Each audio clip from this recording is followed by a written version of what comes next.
پچھلے بہت سے خطبات میں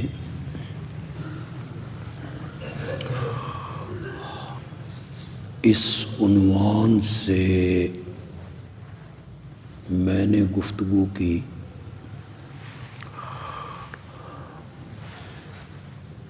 کہ اللہ کی ذات اور اللہ کی صفات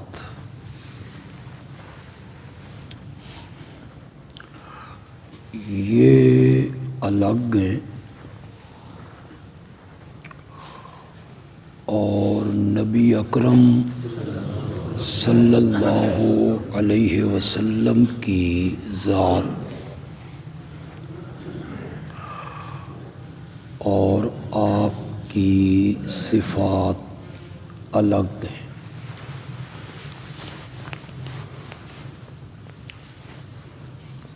ذات میں اور صفات میں اللہ اور نبی اکرم صلی اللہ علیہ وسلم میں فرق ہے، مگر بات دونوں کی ایک ہے۔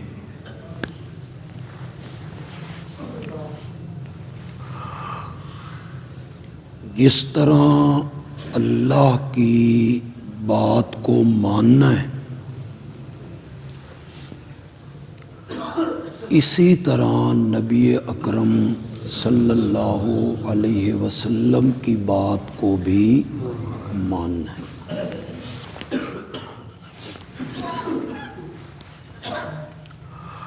میں نے اس موضوع پر کئی فرق گزشتہ خطبات میں بیان کیے۔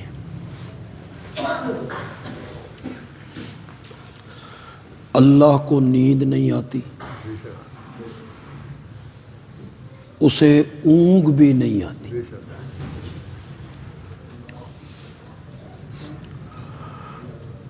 نبی اکرم صلی اللہ علیہ وسلم سو جاتے ہیں، تھک جاتے ہیں، اللہ تھکتا نہیں۔ لا تأخذہ سنۃ ولا نوم، نیند تو بڑی دور کی بات ہے، اسے اونگ بھی نہیں آتی۔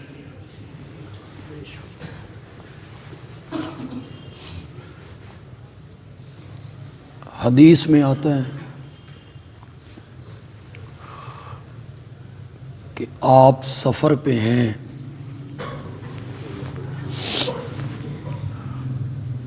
رات ایک جگہ قیام کیا، ٹھہرے، آرام کیا، صحابہ نے کہا یا رسول اللہ تھکاوٹ بڑی ہے، نیند کا غلبہ ہے، صبح کی نماز کہیں رہ ہی نہ جائے۔ تو حضرت بلال رضی اللہ تعالی عنہ نے عرض کیا آپ سب سو جائیں، یہ ڈیوٹی صبح کی اذان کی اور جگانے کی میرے ذمہ لگا۔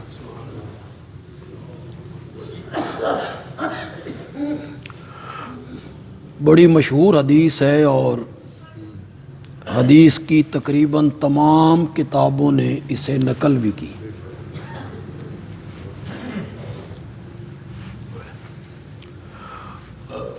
حضرت بلال رضی اللہ تعالی عنہ کہتے ہیں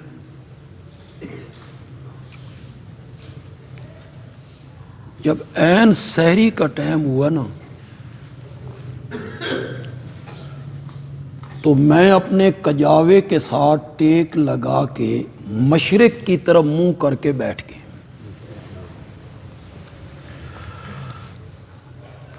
یوں ہی صبح صادق کی لکیر پھوٹتی ہے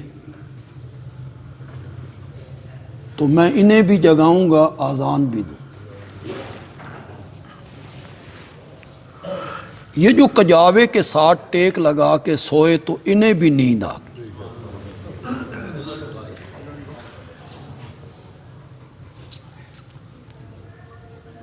سب سوئے ہوئے.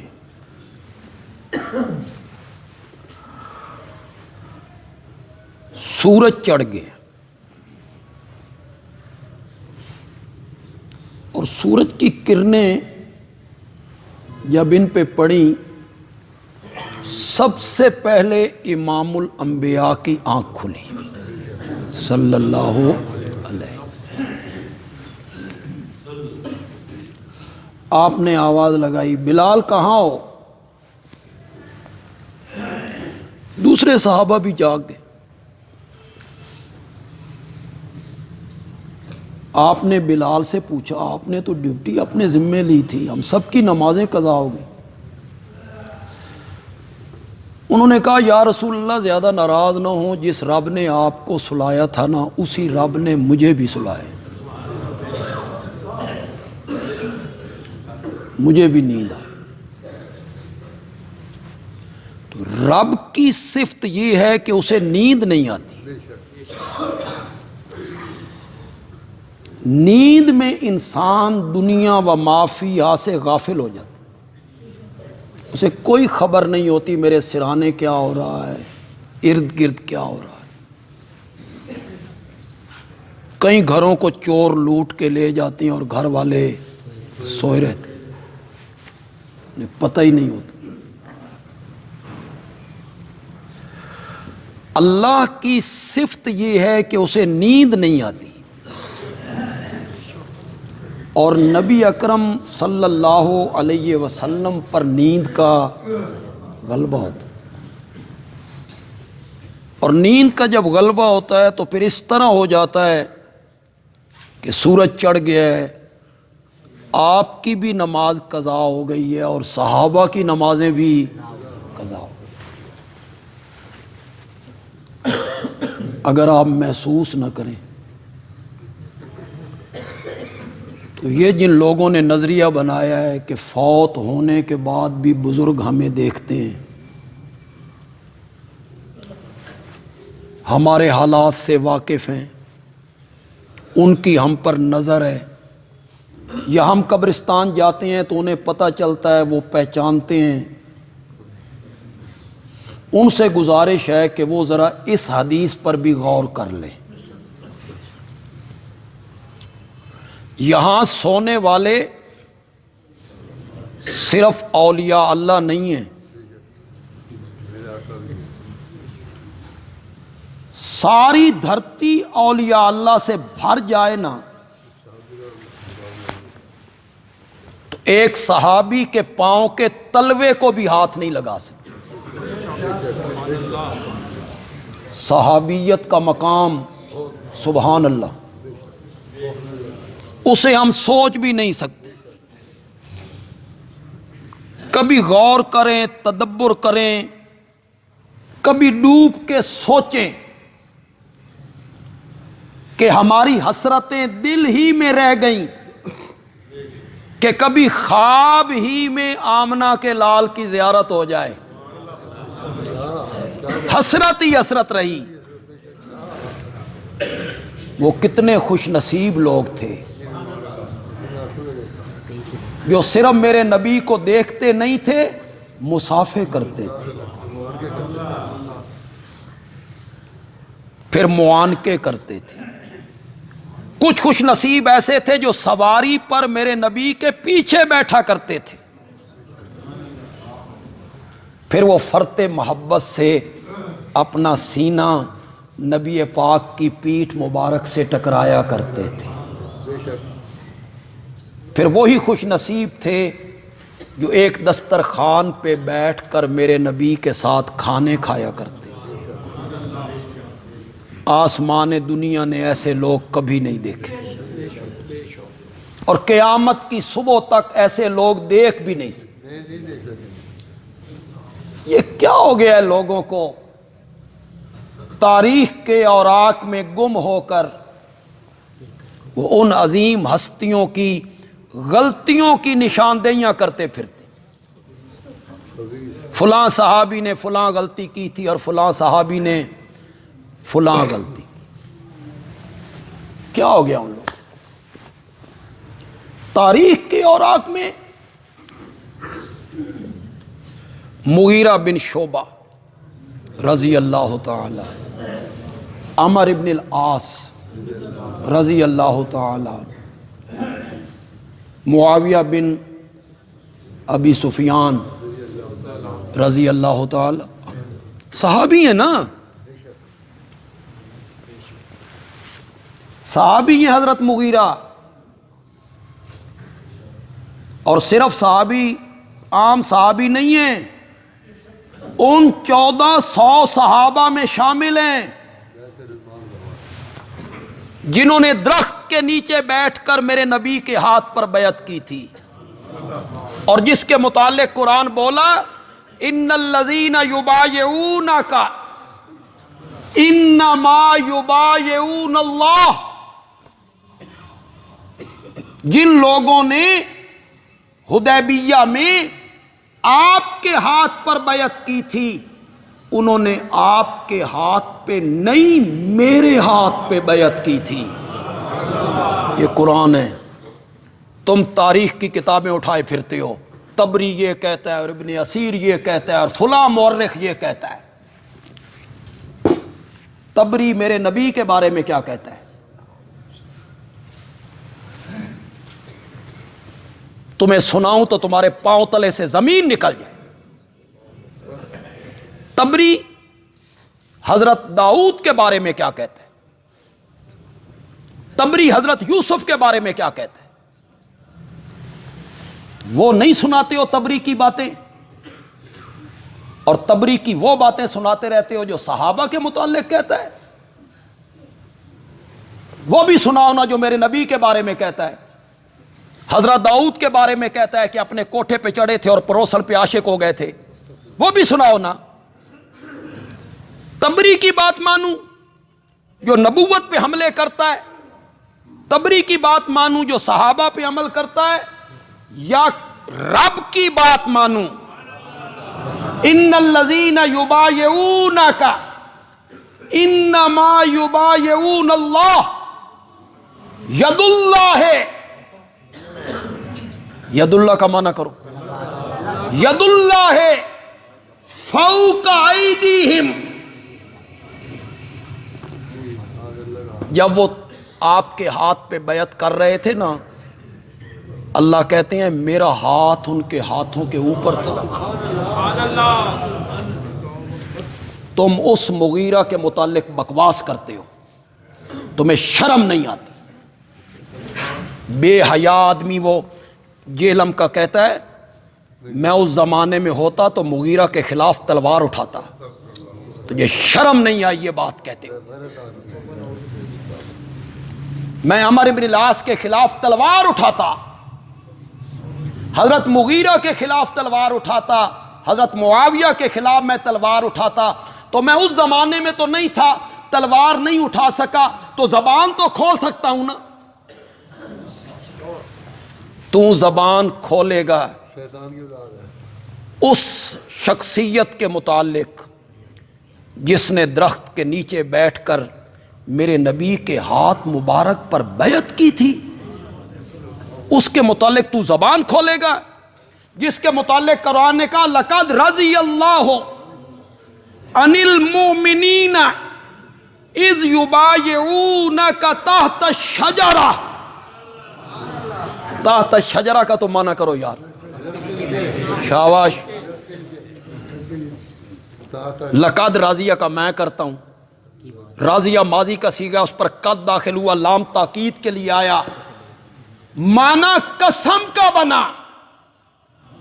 مولا تو انہیں ہی آنکھ دیندہ کہ میں ان سے راضی ہو گیا ہوں، تو مولا تو خلاق کائنات ہے، خالق کائنات ہے۔ رب نے فرمایا نہیں، مجھے اپنی ذات کی قسم ہے،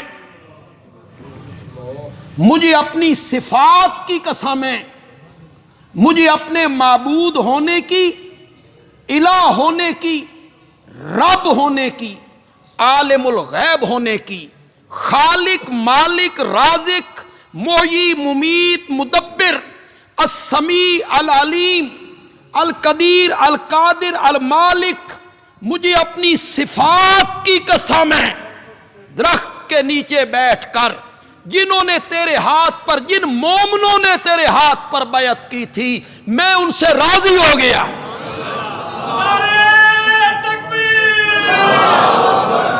یہ بغیرت کہتا ہے، یہ بغیرت کہتا ہے۔ میں اس وقت ہوتا تو مغیرہ کے خلاف تلوار اٹھاتا۔ یہ شرم نہیں آئی تجھے یہ بات کہتے ہوئے ایک صحابی کے متعلق؟ اور صحابی بھی وہ، تمہیں کیسے بتاؤں مغیرہ کون ہے؟ قصور مغیرہ کا کیا ہے؟ انہوں نے حضرت معاویہ کو یہ مشورہ دیا تھا کہ اپنی زندگی میں ولی عہد بنا کے جاؤ۔ آپ ولی عہد بنا کے نہیں جائیں گے تو حضرت عثمان کی شہادت کے بعد کیا ہوا تھا، یہودیوں نے کیا کیا ہمارے ساتھ، پھر جنگیں ہوئیں، پھر صحابہ شہید ہوئے، پھر آپ آئے، پھر بے چینی چین میں بدل گئی، پھر بے سکونی سکون میں بدل گئی، پھر فتوحات شروع ہو گئیں۔ 19 سال آپ حکومت کی، تو اپنی زندگی میں ولی عہد بنا دیں تاکہ آپ کے بعد خلافت کا کوئی مسئلہ نہ ہو۔ تو کس کو بنائیں؟ انہوں نے کہا اپنے بیٹے یزید کو بناؤ۔ بس یہی قصور ہے مغیرہ کا۔ اس ایک قصور سمجھتے ہو کہ اس صحابی نے یہ مشورہ دیا حضرت معاویہ کو، اور کہتے ہو میں تلوار اٹھا کے اس کے خلاف آتا۔ تلوار تو میں نہیں اٹھا سکا، اب زبان تو کھولوں گا۔ تیرے زبان کھولنے سے کیا ہوتا ہے؟ رب نے، اللہ اکبر، میں کیسے آپ کو بتاؤں حضرت مغیرہ کے متعلق۔ نبی پاک کو قبر منور میں جن صحابہ نے اتارا تھا ان میں ایک مغیرہ بن شعبہ بھی تھا۔ تو اس کے خلاف تلوار اٹھاتا پھرتا ہے۔ صرف یہ نہیں، آگے سنو، حضرت مغیرہ کہتے ہیں جب آپ کو لحد میں رکھ دیا گیا اور باقی لوگ باہر نکلے تو میں نے جان بوجھ کے اپنی انگوٹھی قبر میں ڈال دی۔ پھر میں نے حضرت علی رضی اللہ تعالیٰ عنہ سے کہا میری انگوٹھی گر گئی ہے۔ انہوں نے کہا اترو، اٹھا لو۔ حضرت مغیرہ کہتے ہیں اس وقت میں نے نبی پاک کے قدموں مبارک کو چھوا اور پھر میں نے کہا مٹی ڈالو۔ مٹی ڈالنے لگے، جب میرے گھٹنوں تک مٹی آ گئی پھر میں باہر نکلا، اور وہ کہا کرتے تھے مجھے یہ فخر حاصل ہے کہ نبی پاک سے سب سے آخر میں جدا ہونے والا میں ہوں۔ تم اس کے متعلق بکواس کرتے ہو اور اپنے آپ کو سنی کہلاتے ہو۔ کیا ہم اہل سنت ہیں؟ اور اہل سنت بن کے لبادہ اوڑھ کے نوجوانوں کو خراب کرتے پھرتے ہو۔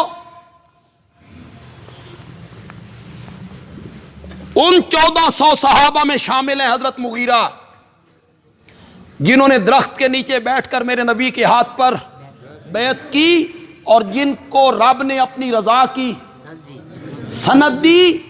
اب اگر کوئی کہے کہ نہیں، اس وقت تو ان پر رب راضی ہو گیا، شاید ان میں کوئی منافق بھی ہوں، تو آگے اللہ نے کہا فعالم، اللہ نے معلوم کیا ما فی قلوبہم، جی فعالم ما فی قلوبہم، جو کچھ ان کے دلوں میں تھا یہ سب کچھ پرکھ کے اللہ نے رضا کی سند دی تھی ان کو۔ ویسے نہیں سنا، علام الغیوب جو ہوا۔ کیسے بتائیں آپ کو؟ ساری کائنات کے اولیاء اللہ اکٹھے ہو جائیں، ایک صحابی کے پاؤں کے تلووں کو بھی ہاتھ نہیں لگا سکتے۔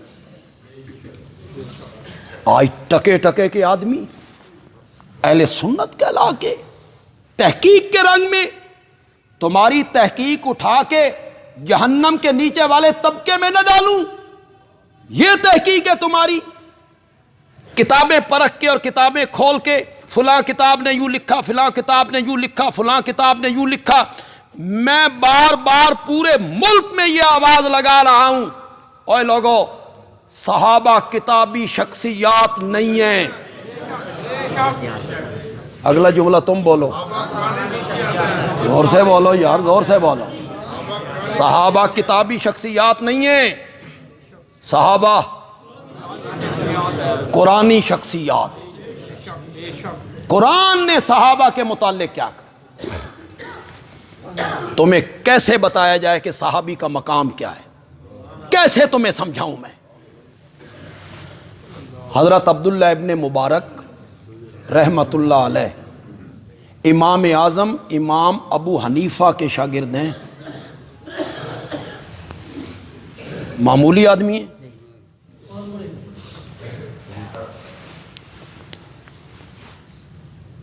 امام ابو حنیفہ کے شاگرد ہیں حضرت عبداللہ ابن مبارک۔ امام شافعی تو بہت بعد میں آئے۔ جس دن امام شافعی پیدا ہوئے نا، اسی دن امام اعظم ابو حنیفہ کا انتقال ہوا۔ وہ تو ان کے شاگردوں کے شاگرد ہیں۔ امام بخاری تو پھر بعد کے ہیں، یہ بعد میں آنے والے لوگ ہیں۔ امام اعظم امام ابو حنیفہ بہت پہلے کے لوگ ہیں۔ کچھ کتابوں نے لکھا کہ وہ تابعی ہیں، انہوں نے صحابہ کی زیارت کی ہے۔ ان کے شاگرد ہیں عبداللہ ابن مبارک، محدث ہے۔ ان سے کسی نے پوچھا، حضرت معاویہ کا مقام بلند ہے یا اویس کرنی کا؟ تقابل کس میں ہو رہا ہے؟ میں آج کا کوئی عالم، آج کا کوئی مفسر مفکر نہ، حضرت معاویہ کا تقابل اویس کرنی، جس نے میرے نبی کا زمانہ پایا لیکن باوجود وہ میرے نبی کی خدمت میں آ نہیں سکے۔ سینئر تابعین، تابعین میں بڑا اونچا درجہ ہے۔ میرے نبی نے فرمایا تھا اپنے صحابہ کو، اویس کرنی سے ملاقات ہو نا تو اویس کرنی کو میرا پیغام دینا کہ میری امت کے لیے دعا کیا کرے۔ اب پتہ چلا آپ کو اویس کرنی کیا مقام ہے۔ اویس کرنی کا صحابہ کی زیارت کی ہے، اور میرے آقا نے کہا تھا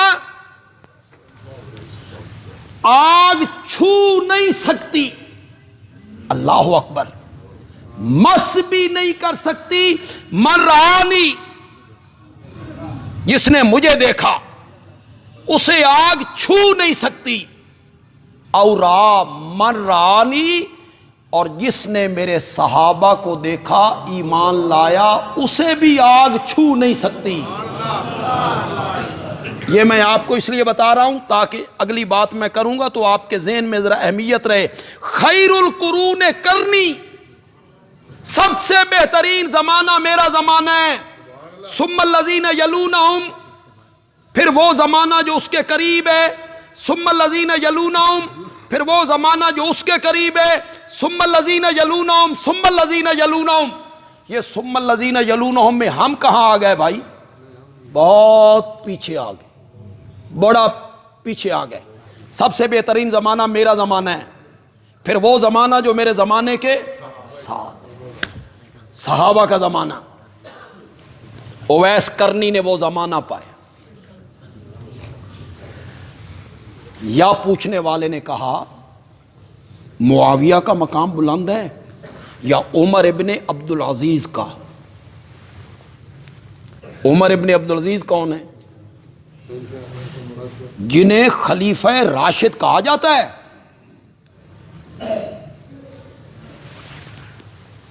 جنہوں نے خلافت کی بڑے عدل کے ساتھ، انصاف کے ساتھ. عمر ابن عبد العزیز اور معاویہ تقابل ہو رہا ہے. کس سے پوچھا جا رہا ہے؟ عبداللہ ابن مبارک سے. عبداللہ ابن مبارک کس کے شاگرد ہیں؟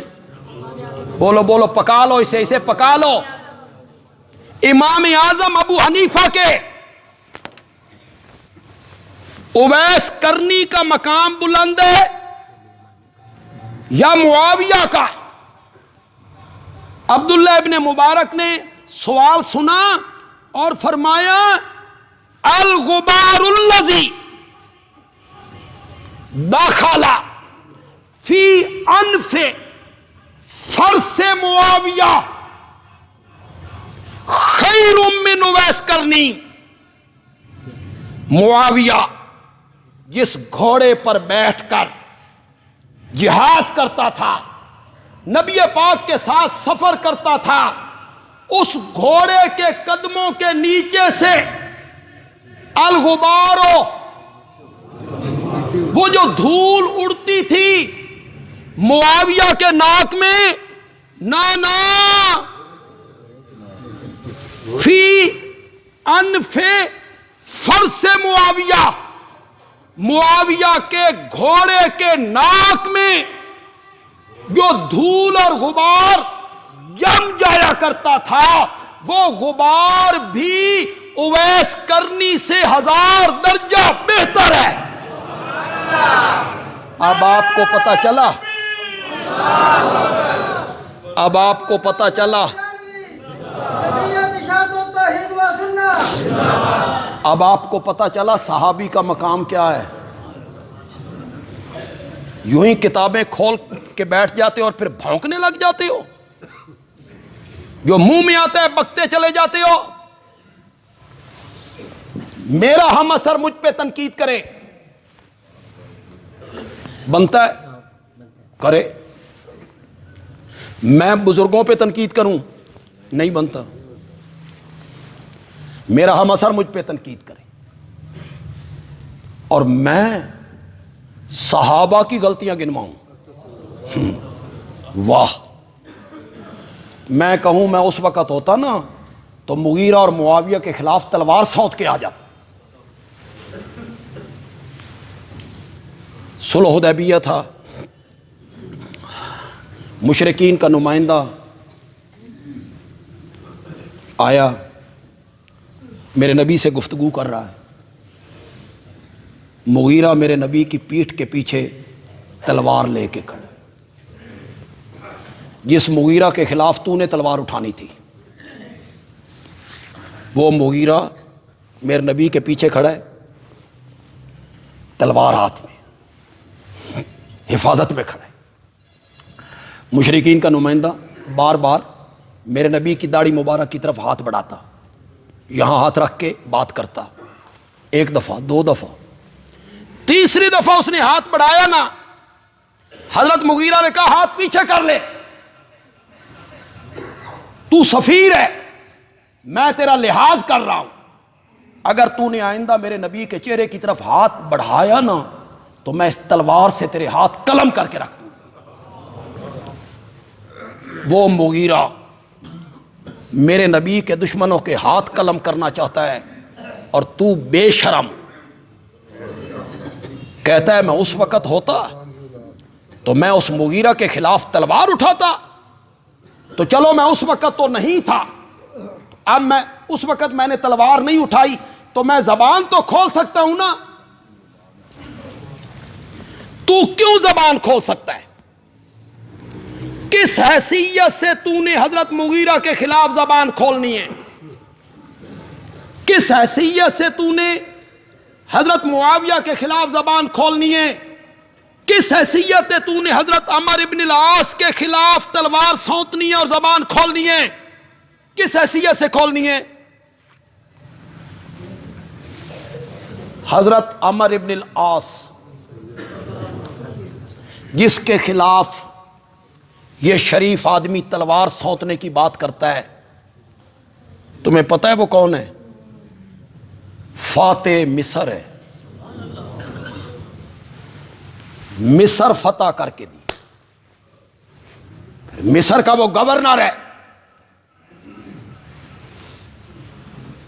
جب اسلام قبول کیا نا، مخالفت بھی ڈٹ کے کی، بڑا زیرک آدمی ہے، دانا آدمی ہے، حکیم آدمی ہے، متکلم آدمی ہے، خطیب آدمی۔ بعض آدمیوں کو گفتگو کرنے کا بڑا سلیقہ ہوتا ہے، وہ مٹی کو سونا ثابت کرنا چاہیں کر دیتے۔ ہمارے سیاسی لیڈروں میں بھی ایسے لوگ موجود ہیں، وہ مٹی کو سونا ثابت کرنا چاہیں سونا ثابت کر دیں۔ حضرت عمر بن العاص انہی لوگوں میں جو مسلمان ہجرت کر کے حبشے چلے گئے تھے، مشرکین کا جو وفد ان کو لینے کے لیے گیا تھا، جس نے نجاشی کے دربار میں اپنا موقف پیش کرنا تھا، اس وفد کا سربراہ بھی عمر بن العاص تھا کہ یہ دانا آدمی ہے، گفتگو اچھی کرے گا۔ گفتگو بھی اس نے کی عمر بن العاص میں۔ پہلا وار جب عمر بن العاص کا خطا ہو گیا نا، پھر دوسرا وار اس نے اپنے فہم کے مطابق بڑا کیا۔ اس نے باہر نکل کے پادریوں سے کہا، یہ جو مکے سے نوجوان بھاگ کے آئے ہیں، لوگ بھاگ کے آئے ہیں نا، اے حضرت عیسیٰ دے گستاخ نے۔ عمر بن العاص نے دوسرا وار کیا۔ وہ چاہتا تھا میں کسی طریقے سے بادشاہ کو بدظن کروں اور ان کو واپس مکے میں لے جائیں۔ یہ مائی مریم کے گستاخ ہیں، یہ حضرت عیسیٰ کے معجزے نہیں مانتے۔ آج بھی ایو جیاں گلاں سننے آندیاں کہ نہیں آندی؟ یہ منکر ہیں، گستاخ ہیں، کسی دے سامنے کدی میرا نام لے کے ویکھنا، وہ آپ کو بتائے گا توبہ توبہ، اس کا نام نہیں لینا، اس کا نام گستاخ ہے، بے ادب ہے۔ متنفر کرنے کی کوشش ہوتی ہے، لوگ قریب نہ جائیں، ان کی بات نہ سنیں۔ یہ نبی کو نہیں مانتے، یہ نبی کو اپنے جیسا مانتے، یہ نبی کو بڑے بھائی جیسا مانتے۔ یہ معراج دے قائل نہیں، شفاعت دے قائل نہیں، قبرستان نہیں جان دیں دے۔ کہنے والے کون ہیں؟ جو کہتے ہیں شب برات کو جایا کرو۔ کہنے والے کون ہیں؟ جو کہتے ہیں 10 محرم کو جایا کرو۔ کہہ کن کو رہے ہیں؟ جو کہتے ہیں 24 گھنٹے میں جب چاہو جاؤ۔ ہمارے متعلق کہتے ہیں قبرستان نہیں جان دیں دے، اور آپ کیا کہتے ہیں؟ 10 محرم کو جاؤ، شب برات کو جاؤ، اور ہم کہتے ہیں جب بھی موقع ملے جاؤ، جب وقت ملے جاؤ، جایا کرو۔ قبرستان کبھی کبھی فرصت کے اوقات میں جایا کرو، پھرا کرو قبرستان کے اندر، پھر سرہانے پہ جو تختیاں لکھی ہوئی ہیں انہیں پڑھا کرو، ان تختیوں کو پڑھا کرو۔ کسی تختی پہ آپ کو لکھا ہوا ملے گا کہ یہ مرنے والا 24 سال کا تھا،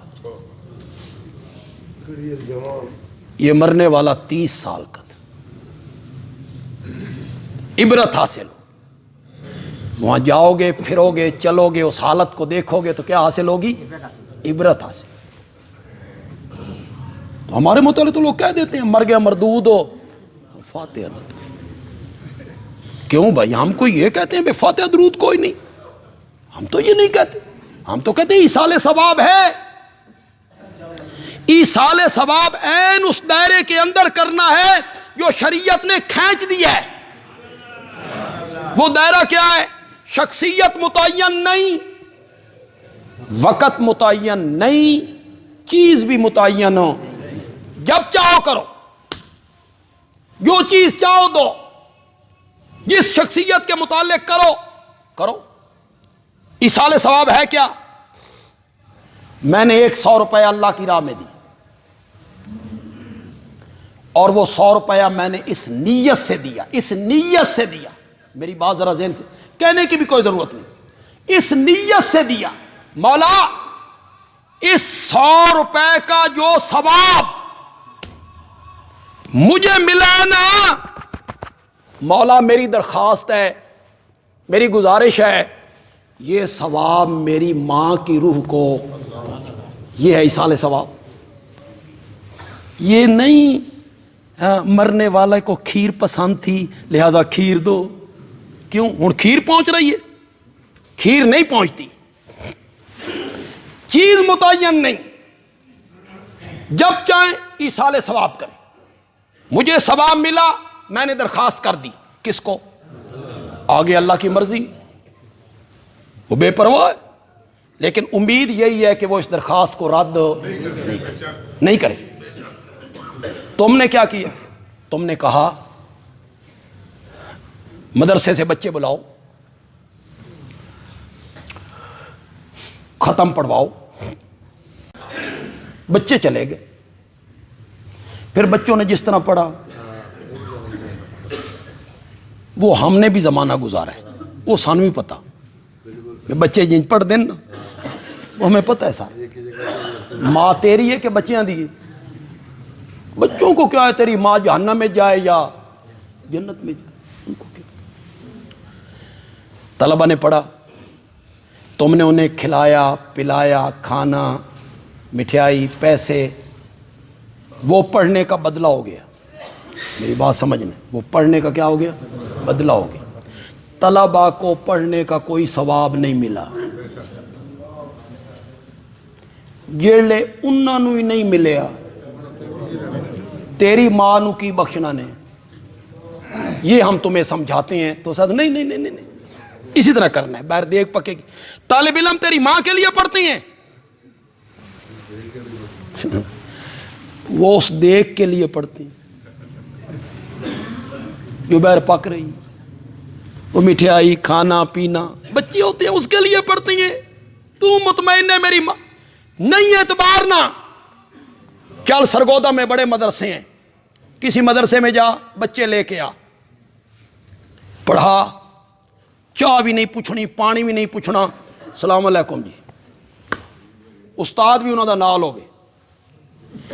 15 دن کے بعد پھر اس مدرسے میں بچے لینے جا، یہ تیرے نال آ جانتے، تم کہتے ہو مر گیا مردود، نہ فاتحہ نہ درود، وہ فاتحہ درود تمہارا نہیں، میں کہتا ہوں کرائے پہ نہ پڑھاؤ، لفظ پتہ نہیں میں نے صحیح بولا ہے کہ نہیں، اجرت پہ نہیں، اجرت پہ نہیں، خود پڑھو، بھائی اکٹھے ہو جاؤ، بہنیں اکٹھی ہو جائیں، بہنوئی اکٹھے ہو جاؤ، چچا زاد، ماموں زاد، خالہ زاد، پھوپھی زاد، پھر بندے کے دوست، کلیگ، یہ سارے مل کے پڑھو، اس نیت سے پڑھو کہ مولا اس پڑھنے کا جو ثواب ہمیں مل رہا ہے نا، یہ ثواب میری ماں کی روح کو۔ ایک دن پڑھا لو اپنے دوستوں سے، چچا زاد، پھوپھی زاد، خالہ زاد، دو تین دنوں تو بعد اگر دعوت کرنی جے کر لو، ٹھیک ہے، کھانا بھی کھلا دو، لیکن اس کھانے کا ثواب نہیں پہنچے، وہ دنیا داری ہے، دوستی کے رنگ میں، رشتہ داری کے رنگ میں، برادری کے رنگ میں کھلا دو۔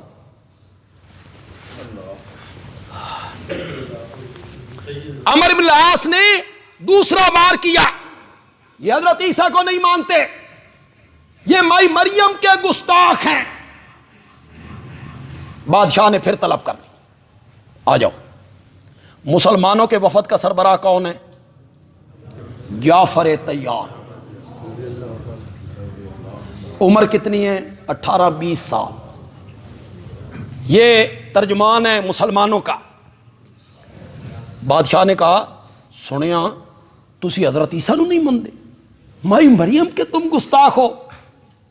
حضرت جعفر طیار کہتے ہیں سورت مریم نئی نئی اتری تھی، میں نے دربار میں کھڑے ہو کے سورت مریم کی تلاوت شروع کی، بادشاہ بھی رونے لگ گیا، جتنے پادری ان کے احبار روبان درویش موجود تھے سب کی آنکھوں سے آنسو جاری ہو گئے۔